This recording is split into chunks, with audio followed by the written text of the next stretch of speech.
Now let's look at page 3-34 and notice that we have the first aorist middle. Not middle or passive, but simply middle.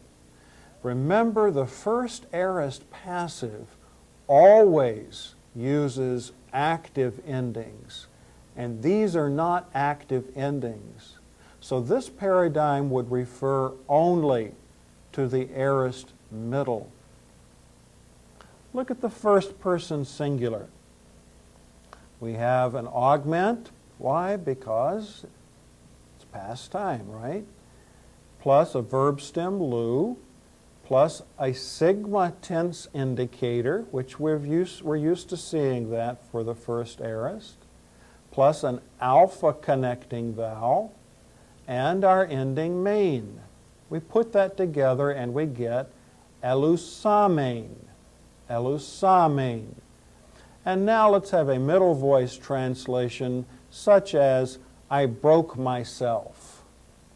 Now keep in mind that that's not the only way that the middle voice can be translated, but this reflexive translation will suffice for our purposes. In the second person singular, here we go again. This is the most complex, so let's work through this one and see what we have. We have an augment out front, our verb stem, our sigma tense indicator, an alpha connecting vowel, and the ending so. Well, what do you think is going to happen now? We have this sigma between these two vowels, alpha and omicron. What's going to happen to that intervocalic sigma? It will elide with the resulting contraction of alpha plus omicron. And if you look on page 1-9 in the phonology section of your grammar, you will see that when alpha contracts with omicron, the result is an omega. So our final form here would be eluso, eluso. Let me point up something else here.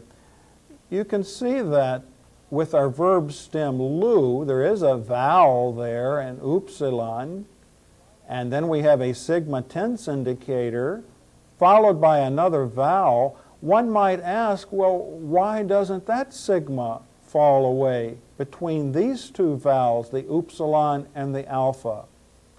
This does not occur all the time. If that happened, it would destroy the integrity of the verb form itself. It is only in certain particular instances that the intervocalic sigma elides. And one of the most important places that this happens is at the end of the second person singular endings in the middle passive verb forms. Now let's look at the third singular. We have an augment out front, our verb stem lu, a sigma tense indicator, an alpha connecting vowel, and our third singular ending to. We put all of that together and we get elusato, elusato. Translated in the middle voice, he, she, or it broke himself, or broke herself, or broke itself. In the first plural, we have our augment plus the verb stem plus a sigma tense indicator, an alpha connecting vowel, and the first plural ending metha.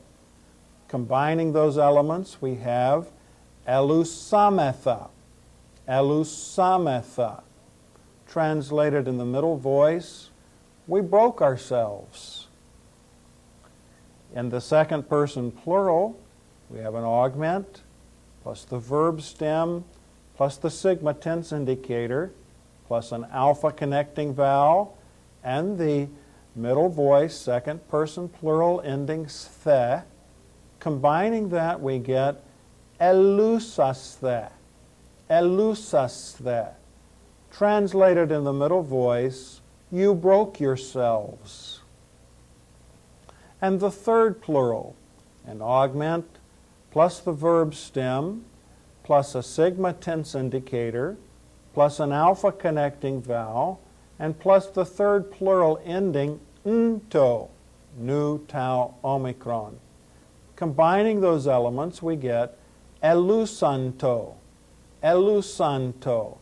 Translated in the middle voice, they broke themselves. On page 3-35, again, we're looking at the second aorist, and still at this time, I would rather not go over the second aorist. We will reserve that for a later session together. Look at page 3-36. We've actually looked at this page before as we have begun learning the first aorist passive indicative. Now remember, the aorist passive will always take active endings. Remember that wonderful caveat that comes from on high, where all of the cherubim and the seraphim, sitting high on their pinions, singing, proclaiming, shouting the hymn of victory, that aorist passive verb forms always take active endings.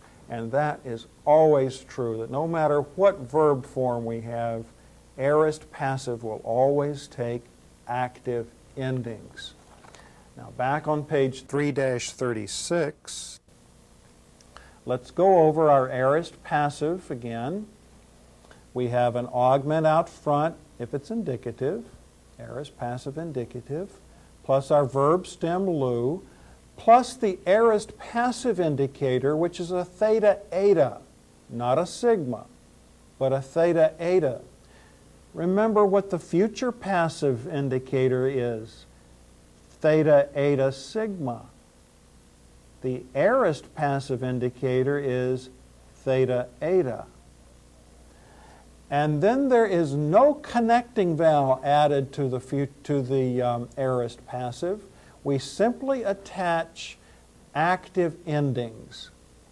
And in the indicative, the active endings that we use are the nu endings, where the first singular ending is a nu, the second singular ending is a sigma, the third singular ending is nothing, zero. The first plural ending is a men, the second plural ending is a te, and the third plural ending is san.